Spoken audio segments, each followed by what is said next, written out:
Hello and welcome to all. मैं हूं नवनीत शर्मा, आपका मैथ्स ट्रेनर, और स्वागत करता हूं हमारे इस यूट्यूब चैनल पे जिसका नाम है कृष्णा फाउंडेशन सीकर। जे स्टूडेंट्स, जैसा कि आप लोगों को पता है रिवीजन क्लासेस चल रही है। रिवीजन क्लासेस में हम लोगों ने रियल नंबर्स, आप लोगों का वैदिक maths, polynomials, linear equations and quadratic equation से बेस्ड जितने भी क्वेश्चन थे हम लोगों ने यहाँ पे सॉल्व कर लिए हैं। ठीक है, टोटल मार्किंग की बात करूं तो total 12 marks plus 4 marks plus 3 marks आप लोगों के मार्क्स का मैंने कॉन्सेप्ट आप लोगों को क्लियर करवा दिया है।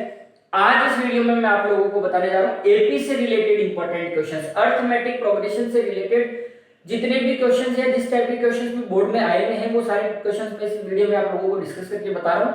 तो ध्यान से देखिएगा और लास्ट तक देखिएगा। 4 टाइप के क्वेश्चंस इसमें मेनली इंक्लूडेड होते हैं। चारों टाइप्स के क्वेश्चंस हम लोग डिस्कस करेंगे। बोर्ड में किस किस टाइप के क्वेश्चंस आए हुए हैं और उनको किस तरीके से अटेम्प्ट करना है वो सारा का सारा मैं आप लोगों को इस वीडियो में बताने वाला हूं। ठीक है, एक बार फिर मैं आपको कहूंगा कि अगर चैनल सब्सक्राइब नहीं किया है तो इस वीडियो को देखने से पहले एक बार चैनल सब्सक्राइब कर ले और बेल आइकन को प्रेस कर ले ताकि मेरे लेटेस्ट वीडियोस आप लोगों तक बिना किसी रुकावट के पहुंच पाए। ठीक है, तो देखते हैं, शुरू करते हैं। सबसे पहले मैं आप लोगों को बता देता हूं कि बोर्ड में जो क्वेश्चंस आए हुए हैं इससे रिलेटेड वो किस किस टाइप के क्वेश्चंस आए हुए हैं। तो देखो बेटा, सबसे पहले अगर हम बात करते हैं एपी से रिलेटेड, अगर मैं टॉपिक की बात करूं तो एपी में जनरली ज्यादा बड़ा और ज्यादा टफ क्वेश्चंस नहीं आते हैं आप लोगों के। ठीक है, सबसे पहले क्वेश्चंस तो आते हैं आप लोगों को एन फाइंड करना, या सीरीज दी हुई है तो 12th टर्म कौन सा होगा, 15th टर्म कौन सा होगा, या फिर उन टर्म्स के सम कैसे फाइंड करोगे, या फिर ये नंबर्स हैं इनके बीच में नेचुरल नंबर्स के सम कितने होंगे, और इसी टाइप के क्वेश्चंस होते हैं जो मैं आप लोगों को बताऊंगा भी। फिलहाल इसी टाइप के जितने मेरे 5 साल का ऑब्जर्वेशन था उसके अकॉर्डिंग इसी टाइप से क्वेश्चंस आप लोगों के आए हुए हैं और आप लोगों को बहुत अच्छे से आता भी है। बहुत सिंपल सा टॉपिक है, सभी बच्चों को बहुत सरल लगता है। फिर भी एक टाइप का क्वेश्चन इसमें हर 3 साल में रिपीट हुआ है, एक साल छोड़ के एक साल इस टाइप के क्वेश्चन रिपीट हुए जो आप लोग देख रहे हो। इस टाइप का क्वेश्चन आपके एपी से रिलेटेड है, बट ये पूछा जाता है आप लोगों का रोड सेफ्टी से। रोड सेफ्टी आप लोगों का जो सेक्शन है 4 मार्क्स का आता है, उसी से रिलेटेड यहाँ पे क्वेश्चन आपका बनता है। रोड सेफ्टी का क्वेश्चन है बट सॉल्व करना है एपी से। अब इस टाइप से क्वेश्चन 2017 में आ चुका, आप लोगों के 2019 में आ चुका, दोनों साल इसी टाइप के क्वेश्चन आप लोगों के आए हुए हैं। ठीक है, बच्चे कंफ्यूज हो जाते हैं इन क्वेश्चंस को देख के कि इनको अटेम्प्ट कैसे करना है। स्पीड का ऐसा क्वेश्चन तो हमारे है ही नहीं, ऐसा तो हमने कभी देखा ही नहीं है, होता है बहुत बार। तो मैं आप लोगों को सबसे पहले स्टार्टिंग इसी क्वेश्चन से करेंगे। ये क्वेश्चन मैंने लिख लिया है आप लोगों के सहूलियत के लिए कि बहुत टाइम ना लगे। अब इस क्वेश्चन का सॉल्यूशन देखेंगे करना कैसे। तो एक बार देखिए इस क्वेश्चन को समझते हैं। क्वेश्चन कह रहा है the distance between A and B is 150 kilometre. A और बी, ये कोई दो पॉइंट है ए और बी, इनके बीच की जो डिस्टेंस है वो 150 किलोमीटर है। आई बात समझ में? यहां तक इतना सा सिंपल सा, कोई दिक्कत। There are 10 traffic signals between A and B. A and B के बीच में 10 ट्रैफिक सिग्नल्स है, 1 2 3 4 5 6 7 8 9 10। इस तरीके से मान लो कि 10 ट्रैफिक सिग्नल्स हैं इन दोनों पॉइंट्स के बीच में जाने के लिए। Okay, if a car by 60 kilometre per hour, car जो है आप लोगों की उसकी जो स्पीड है वो 60 किलोमीटर पर आवर है। इस स्पीड से अगर इस कार को पॉइंट बी तक जाना है तो उसको टोटल 2 आवर 30 मिनट्स लगते हैं। टोटल 2 आवर 30 मिनट्स लगते हैं। यहां तक कोई दिक्कत नहीं होनी चाहिए, क्वेश्चन आराम से समझ में आ रहा है। बट इन अनदर डे, जाती डेली कार तो उसको इतना ही टाइम लगता है। अब ये कह रहे हैं but in another day, but किसी दिन ड्यू टू हैवी ट्रैफिक, बहुत ज्यादा ट्रैफिक हो गया, it happens to stop at follows, मतलब गाड़ी को बार बार रुकना पड़ रहा है। हर ट्रैफिक सिग्नल पे किस टाइप से रुकना पड़ रहा है? देखो, पहले ट्रैफिक सिग्नल पे 1 मिनट रुकना पड़ रहा है, सेकंड ट्रैफिक सिग्नल पे 2 मिनट्स, थर्ड ट्रैफिक सिग्नल पे 3 मिनट, 4 5, इस तरीके से लास्ट ट्रैफिक सिग्नल पे 10 मिनट्स रुकना पड़ रहा है। ओके, तो अब ये पूछ रहा है कि calculate the total time taken by car. Car को टोटल कितना टाइम लगा है वहां पहुंचने में। जनरली कितना टाइम लगता है? 2 आवर 30 मिनट्स। बट अब इस तरीके से ट्रैफिक है और इतना टाइम लगेगा तो कितना टाइम लगेगा। अब शॉर्ट ट्रिक्स में बात करें तो बहुत ज्यादा बहुत आसानी से कर सकते हो। कैलकुलेट आप लोगों को पता है, टाइम निकालना, ऐड कर दो, इसमें आंसर आ जाएगा। बट अपने को शॉर्ट ट्रिक्स नहीं फॉलो करनी, we have to solve by using AP, arithmetic progressions का फॉर्मूला लगेगा सम ऑफ वाला, और वो फॉर्मूला लगा के हमने उसको सॉल्व करना है। बहुत ही सिंपल क्वेश्चन है, बट एक बार ये क्वेश्चन जो दिमाग में फर्स्ट टाइम बोर्ड के पेपर में आप लोग देखोगे तो देख के सोच में पड़ जाते हो कि ये क्वेश्चन आया कौन से, एक्सरसाइज से पढ़ा ही नहीं है ये तो, क्योंकि एपी सबको सबके दिमाग में एक ही चीज चलती है, एपी तो इतनी सी है, एपी से रिलेटेड इतने छोटे छोटे क्वेश्चन भी आते हैं, पता ही नहीं चलेगा ये कहां से आ गया। ये सारा क्वेश्चन भी आप लोगों को एपी से ही देखने को मिलेगा बेटा। तो करना कुछ भी नहीं है, सबसे पहले एपी में जनरली आप लोगों को ए निकालना होता है, तो यहाँ ए आपका 1 है, और डी निकालना पड़ता है, तो डी देखिए डिफरेंस भी आपका 1 है, और एन आपका पता ही कितना है 10। तो एसएन वाला अगर फॉर्मूला यूज करता हूं तो n/2 bracket 2a plus n-1d, formula यही है, याद भी है सब लोगों को, नहीं याद है तो याद कर लेना भैया। n आपको होगा 10, 10/2 ब्रैकेट 2, a की वैल्यू आप लोगों की 1, n-1 का बेटा 10-1, और d की वैल्यू 1, तो ये हो गया आप लोगों का 5, 2 प्लस 9, और 9 और 2 11, 11 5 55 मिनट्स आप लोगों को लग गए कहां पे, इस ट्रैफिक सिग्नल पे बेटा। एक्स्ट्रा जो टाइम लगा है वो आप लोगों को 55 मिनट्स ट्रैफिक सिग्नल पे लगा है। अभी आंसर नहीं आया, ये पूछा है complete calculate total time taken by car, car को टोटल टाइम कितना लगा है, आप लोग जल्दबाजी में यही आंसर निकाल के आ जाते हो। टोटल टाइम पूछा है कार से, तो देखो 2 आवर 30 मिनट्स तो कार को जनरली लगता है, अब उस दिन 55 मिनट्स एक्स्ट्रा लग गए, तो इसमें 55 मिनट्स आपको ऐड करना है, और ऐड करने के बाद में आप लोगों को आंसर लिखना है। मुझे जल्दी से बताओ कि इसका ऐड करने पर आंसर क्या आएगा, देखना चाहता हूं कि टाइमिंग का जो कैलकुलेशन है वो आप लोगों को आता है या नहीं आता है। 2 आवर 30 मिनट और 55 मिनट्स, जल्दी से बता दो। ठीक है मैं ये बता देता हूं, 2 आवर और 30 मिनट्स, तो देखो 60 मिनट्स होते ही 1 आवर में कन्वर्ट हो जाता है, तो 2 आवर 55 मिनट्स है, तो मैं 5 मिनट्स यहां से एक बार ले लेता हूं, तो 3 आवर तो ये हो गया, और बचा कितना 25 मिनट्स, इतना टाइम लगेगा। ये आप लोगों का आंसर है। बहुत छोटा सा क्वेश्चन था, बट दिखने में बहुत बड़ा था कि कैसे होगा। 2017 में भी इसी टाइप का क्वेश्चन आया हुआ है, वहां पर पहले पे 1 मिनट है, फिर 3 मिनट है, फिर 7 मिनट है, फिर 11 मिनट है, इस तरीके से वो चल रहा है, तो वहां पे एपी उसके अकॉर्डिंग कैलकुलेट हो जाएगी, कोई प्रॉब्लम ही नहीं है, फिर वो टाइम ऐड हो जाता है। तो दोनों सालों में एक साल छोड़ के एक साल इस टाइप का क्वेश्चन आया हुआ है। उम्मीद करता हूँ इस टाइप का क्वेश्चन इस साल भी आए, ट्रैक रोड सेफ्टी से रिलेटेड है, अच्छा क्वेश्चन बनता है, आ सकता है। आगे देखते हैं नेक्स्ट क्वेश्चन और किस किस टाइप के आ सकते हैं, वो भी मैं आप लोगों को बता देता हूं।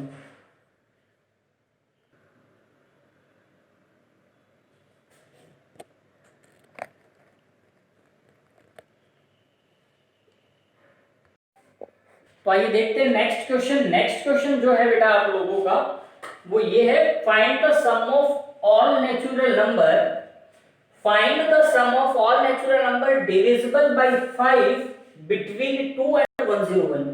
इंपॉर्टेंट क्वेश्चन है, पिछले 5 साल में 3 बार इस टाइप के क्वेश्चन आप लोगों को देखने को मिले हैं, और हो सकता है इस साल भी क्वेश्चन आ जाए। ठीक है, क्यों कि इसमें दोनों ही पूछे जाते हैं। इसमें एक बार तो आप लोगों को पहले एन फाइंड करना पड़ता है, एन वाला फॉर्मूला लगा के, then after you have to find the sum. तो दोनों ही आप लोगों के जो फॉर्मूलाज हैं वो इस क्वेश्चन में आते हैं। तो मतलब अगले के लिए भी बहुत ही है कि आप लोगों का अगर नॉलेज चेक करना है तो दोनों क्वेश्चंस को मिला के एक क्वेश्चन जो बनता है वो इस टाइप के क्वेश्चन बनता है, इसीलिए मोस्टली इस टाइप के क्वेश्चंस आते हैं। करना कैसे, बहुत ही सिंपल तरीके से हम लोग इसको सॉल्व कर सकते हैं। फाइंड द सम, सम निकालना है ऑल नेचुरल नंबर, जितने भी नेचुरल नंबर है। यहाँ पर देखो नेचुरल नंबर देख के कंफ्यूज मत हो जाना, बोर्ड में क्वेश्चन आया हुआ है ये आप लोगों का। अब सर नेचुरल नंबर क्या होते हैं, सम कैसे फाइंड करें नेचुरल नंबर्स का, कोई दिक्कत नहीं है घबराने की, सबको पता है जितने भी नंबर्स हैं वो सारे के सारे नेचुरल नंबर्स ही होते हैं। इवन नंबर होता, ऑड नंबर होता, कॉम्पोजिट नंबर्स होता, प्राइम नंबर्स होता, कुछ भी पूछ सकता है अगला। यहाँ पे तो नेचुरल नंबर पूछा, बहुत सिंपल सा है, सारे नंबर्स नेचुरल नंबर ही होते हैं, जीरो नहीं आता उसमें बस। ठीक है, 5 से डिविजिबल होनी चाहिए 2 और 5। तो सबसे पहले अगर अपन इसकी एपी जनरेट करना चाहें तो सबसे पहले एपी में first term 5, 10, 15 so on, last में आप लोगों का आ गया 100। ये आप लोगों की लास्ट टर्म है, एन आ गया आपका। एन जब आप लोगों को पता है an is equals to a plus n minus 1 d वाला फॉर्मूला यूज करते हुए n निकाल लो, नंबर ऑफ टर्म, कितनी नंबर ऑफ टर्म बन रही है। तो ये आपका 100 है, a की वैल्यू आप लोगों की 5 है, n माइनस 1 का पता नहीं है और d आप लोगों का 5 है। तो सबसे पहले देखो, बहुत ही सिंपल सॉल्व करना है अपने को। 5 को इधर भेज दो, 95 हो गया। ओके, अब n माइनस 1 को ऐसे रख दो। कुछ बच्चे मल्टीप्लाई करते थे, फिर कॉम्प्लिकेटेड बन जाता है। ये 5 अब इधर डिवाइड में, ये मल्टीप्लाई में, इसको डिवाइड में शिफ्ट कर दो। तो जैसे ही 5 को डिवाइड में शिफ्ट किया तो कैंसिल होके 5 वन जा 5 और 4 5 9 जा 45। ओके, और n माइनस 1, तो जो n की वैल्यू आ गई आप लोगों की वो आ गई 20। n कितना है आपका 20, यहां तक फाइंड हो गया। अब एक फॉर्मूला और जनरली यूज करते हो, कुछ फॉर्मूला मैं आप लोगों को बट वो नहीं बता रहा, सिंपल आपने जो करते आ रहे हैं, जो आप लोगों को याद है, एस एन वाला फॉर्मूला लगा दो। S N is equals to n by 2 2a plus n minus 1 d। ठीक है, अब n की वैल्यू आप लोगों की 20 बाई 2 ब्रैकेट 2, a की वैल्यू आप लोगों को पता है 5 है, n आपका 20 हो गया, 1 की वैल्यू 1 है, d आपका 5 हो गया।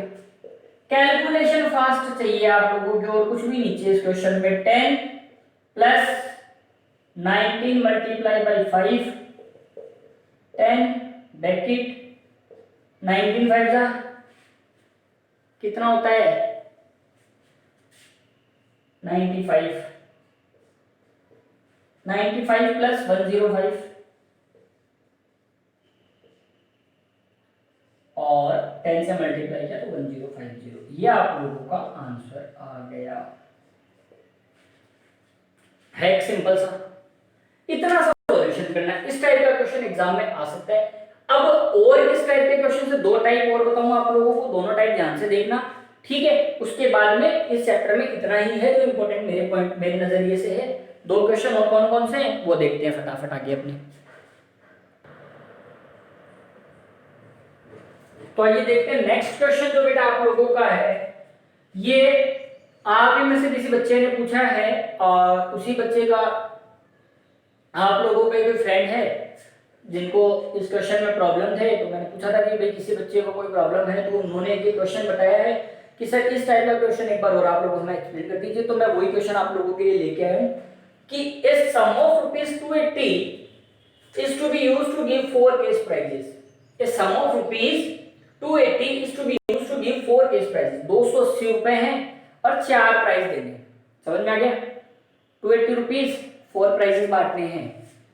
If each prizes is 20 less than its preceding price, हर प्राइस में 20 रुपीज का डिफरेंस है। समझ में आ गया, इतना सा सिंपल सा समझो। अगर पहला 100 रुपए तो दूसरा 80 है, पहला 50 है तो दूसरा 30, हर प्राइस में 20 रुपीज का डिफरेंस है। और find the value of each price, ऐसा आप लोगों के लैडर वाला क्वेश्चन भी आता था और इस टाइप के क्वेश्चन से बहुत सारे क्वेश्चन बन जाते हैं, इसीलिए ये क्वेश्चन भी इंपॉर्टेंट की कैटेगरी में मैंने डाला है। अच्छे से इस टाइप के क्वेश्चन की प्रैक्टिस जरूर करना, ठीक है। तो देखते हैं सम ऑफ रुपीज। अब इसको करोगे कैसे? सबसे पहले तो अमाउंट ही नहीं पता अपने को कि भाई स्टार्ट कहां से करें, तो पहली प्राइस अपन मान लेते हैं, let the first price, first price जो मानोगे वो आप लोग मान लो E। फिर इसी तरीके से सभी प्राइजेस जो हैं वो 20 रुपीज कम हो रहे, तो second price, third price, fourth price, किस तरीके से आप कैटेगराइज करोगे? समझ में आ गया? तो इसको कैसे लिखोगे आप? सेकंड प्राइस हो गया आपका A माइनस 20,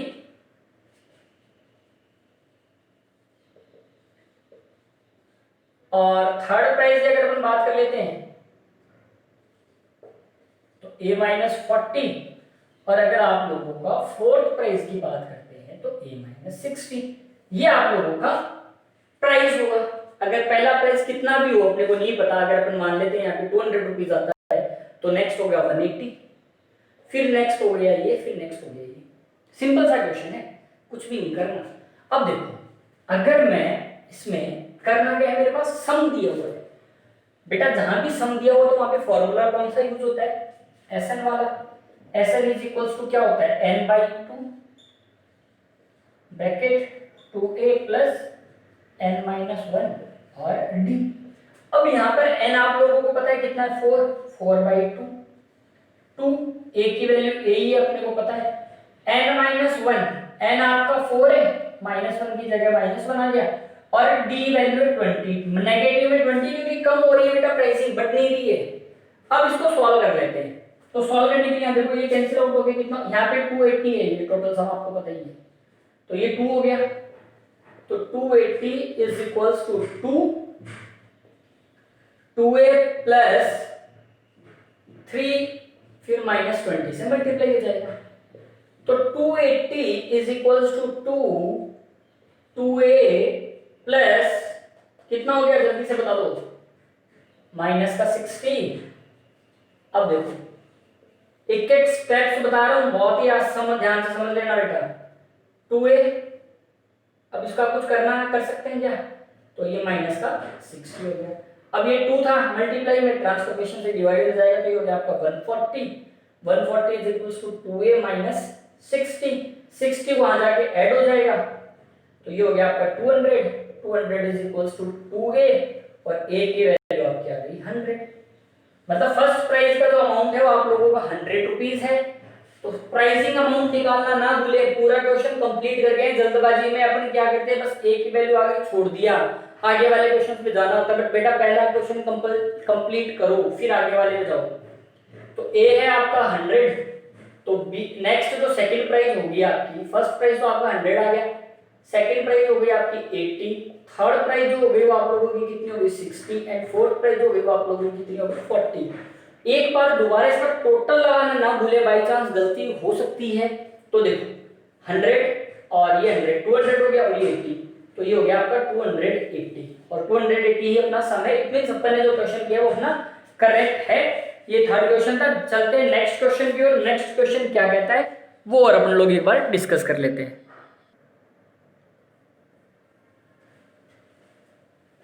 तो देखिए नेक्स्ट क्वेश्चन जो है बेटा अपना, if second term of an AP is 2, किसी एपी की सेकंड टर्म 2 है, सेवंथ टर्म 22 है, तो find the sum of its 30 term. इस टाइप का क्वेश्चन भी एग्जाम में पूछा जा सकता है। जो 4 टाइप्स मैंने आपको बताए उनमें से एक आपको कंफर्म देखने को मिल जाएगा। अच्छे से इस वीडियो का आप लोग रिवाइज कर लें, एक बार इसको दोबारा देख लें, इससे रिलेटेड जितने क्वेश्चंस हैं आपकी बुक में एक बार उनको अच्छे से देख के जाएं, और मेरा वादा है कि इस टाइप से क्वेश्चन जो है आपको कंफर्म देखने को मिलेगा। तो स्टार्ट करते हैं इस क्वेश्चन को कि if the second term of an AP is 2।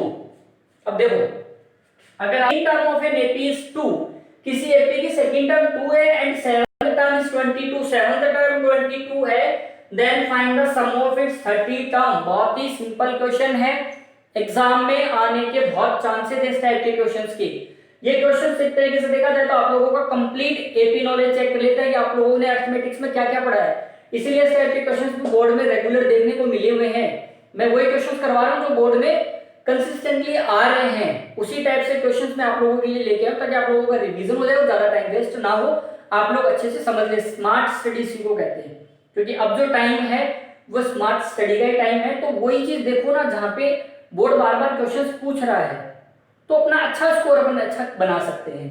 Okay, और अब देखते हैं इफ सेकंड टर्म तो है वो आप लोगों का 2, सेवंथ टर्म 22, फाइंड द सम। अब क्या फाइंड करना है आपको, सम। तो सबसे पहले देखो बेटा सम का मतलब होता है एसएन, और एसएन का फॉर्मूले की बात करता हूं तो n/2 bracket 2a plus n-1d, यही होता है फॉर्मूला सम निकालने।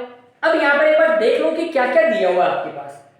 n की वैल्यू 30 दी गई कि 30 टर्म्स पूछा तो n की वैल्यू है, 2 की वैल्यू a अपने पास नहीं दिया हुआ, n दिया हुआ है, d की वैल्यू अभी नहीं पता। तो ये वैल्यू कहां पता करेंगे, तो बेटा अगर आप देखो तो इन वैल्यूज को पता लगाने के लिए आपको ऊपर हिंट दी हुई है, यहीं से आप लोगों को ये वैल्यूज निकालनी है। सेकेंड टर्म तो है आपकी 2, सेवंथ टर्म आपकी 22, कैसे निकालोगे क्या है देखो। अगर यहां पर समझे इसको तो आप लोगों का सेकंड टर्म है। अब ये सेकंड टर्म क्या होता है वो समझ लो। तो देखो जनरली अगर हम बात करते हैं a n d तो वो होता है आप लोगों का a प्लस n-1d। तो a की जगह सेकंड टर्म की मैं बात कर लेता हूं तो a प्लस n की जगह आपका आ गया 2 -1d। तो सेकंड टर्म अगर आपका देखूं तो 2 - 1 कितना हो गया कितना होता है 2 - 1 1 और d लिखते तो इसको 1d। और अगर 7 की बात करता हूँ, 7th टर्म कौन सी होगी यही देख लेते हैं। तो a plus n - 1d, a की जगह a, n की जगह आप लोगों ने लगा लिया 7 - 1d, तो a प्लस 7 - 1 की वैल्यू क्या होगी 6d, a प्लस 6d। मतलब ये वही बात है कि अगर आप लोगों के पास जितनी टर्म्स है उसमें से एक n कम कर दो, मतलब एक वैल्यू कम कर दो और उसके आगे d लगा दो। जैसे 15 टर्म पूछूं मैं तो a प्लस 14d, अगर 19 टर्म है तो a प्लस, बिल्कुल सही है। तो ये चीजें आप लोगों को यहां समझ में आनी चाहिए। तो अब ये मैंने दिया गया है अपने को, वो देख लेते हैं। इसने जो दिया है आपको वो एक बार आप देखिए। तो सेकंड टर्म मतलब कि a प्लस d की जो वैल्यू है वो आपकी 2 है, और 7th टर्म मतलब a प्लस 6d की जो वैल्यू दी है वो आपको दी है 22। ये दोनों इक्वेशंस आप लोगों की बन गई। अब बेटा इक्वेशंस का जब भी स्टेप आता है आप लोगों को पता है, काफी किया हुआ, सब्ट्रैक्ट ही करते हो, तो यहाँ पे भी वही सेम लॉजिक अप्लाई करना, सब्ट्रैक्ट करना है, सब्ट्रैक्ट कर दो। तो जैसे सब्ट्रैक्ट करते हो डिजिट्स के साइन चेंज हो जाते हैं, ये कैंसिल हो जाता है। यहाँ पे जो आप लोगों की वैल्यू आती है बेटा जी वो वैल्यू आ गई, क्या आ गई आप लोगों की -5d, और यहाँ पे जो वैल्यू आ गई वो आप लोगों की आ गई माइनस का 20, तो d की वैल्यू आप लोगों की आ गई 4। अब d की वैल्यू कर दो आप, put d is equal to 4 in equation number first. Equation number first में d की वैल्यू पुट कर दो तो a अपना यहां से मिल जाएगा। तो देखो a प्लस d की वैल्यू मैंने 4 रख दी इज इक्वल्स टू 2, तो a इज इक्वल्स टू, अब अगर पापड़ ने देखते तो -2 आ गई a की वैल्यू। ये a की वैल्यू आप लोगों की -2 आ गई। यहां तक क्लियर है। अब बेटा a भी आ गया, d भी आ गया, वैसे निकालना है, बहुत ही आराम से निकाल लेंगे, बहुत ही आसानी से निकाल लेंगे। S30 की वैल्यू की बात करते हैं तो n है आपका 30/2 ब्रैकेट 2, a की वैल्यू आप लोगों की -2 प्लस n की वैल्यू 30 -1, d की वैल्यू आप लोगों की आई है 4। अब बस इसको सॉल्व कर दो। वहीं यहां पे ही गलती होगी, सॉल्व करना बहुत सावधानी से करना, गलत ना हो जाए। 15 -4 प्लस 29 मल्टीप्लाई बाई 4। अब ये 29 मल्टीप्लाई बाई 4 कैसे करोगे, पीछे मल्टीप्लाई करके पीछे बोर्ड के पेपर में, मतलब ऐसे करोगे क्या, या टेबल भी याद है क्या, याद है? नहीं आता तो देखो पहले इसको मल्टीप्लाई करो, 9 4 जा 36, 3 कैरी, 4 2 जा 8, 8 और 3 11, और वैसे भी अगर 29 4 जा 116 ही होता है। टेबल से याद कर लेते हो तो इतना प्रॉब्लम नहीं होती है, पर करनी किसको है। -4 प्लस 116, तो S30 की जो वैल्यू है बेटा 15, अब इसमें से माइनस करेंगे तो आ जाएगा आप लोगों का 112। 15 को अगर आप 112 से मल्टीप्लाई करते हो तो 1680 आप लोगों का आंसर आएगा। ये आपका आंसर है। इस तरीके से आपको इसको सॉल्व करना है। ये है कंप्लीट क्वेश्चन आप लोगों का। इसी टाइप के क्वेश्चंस एग्जाम में आ सकते हैं। नंबर ऑफ टर्म निकालना है, उनका सम ऑफ टर्म्स निकालना है। ये जो बेसिक जनरल क्वेश्चन थे वो मैंने इस वीडियो में इंक्लूड नहीं किया, अदरवाइज ये वीडियो बहुत लंबा बन जाता। मैं मान के चलता हूँ कि वो वीडियोस आप लोगों को आते हैं। और जो 4 क्वेश्चंस इंपॉर्टेंट थे वो मैंने आप लोगों को इससे रिलेटेड बता दिया है। और एक बार फिर मैं ये कहूंगा कि इस वीडियो को अगर आपको अच्छा लगा है तो प्लीज अपने फ्रेंड्स के साथ शेयर करें, उनको भी प्रिपरेशन करेगा। एक बहुत ही इजी वे मिल जाएगा और बहुत अच्छी हेल्प कर पाओगे आप उनकी। और चैनल को सब्सक्राइब जरूर कर लेना, ठीक है। देखते रहिए Krishna foundation Sikar. Next video में आप लोगों का जो बनाने जा रहा हूं, अब मैं पढ़ाऊंगा आप लोगों को कंप्लीट ज्योमेट्री का पोर्शन हम लोग अब नेक्स्ट वीडियो में इंक्लूड करेंगे। तो ज्योमेट्री से रिलेटेड जितने भी क्वेश्चंस आप लोगों के डाउट्स हैं वो आप लोग कमेंट्स कर दें, मुझे बता दें, ताकि मैं जब भी नेक्स्ट वीडियो बनाऊं तो वो क्वेश्चंस भी उसमें इंक्लूड कर पाऊं। तब तक के लिए देखते रहिए कृष्णा फाउंडेशन सीकर।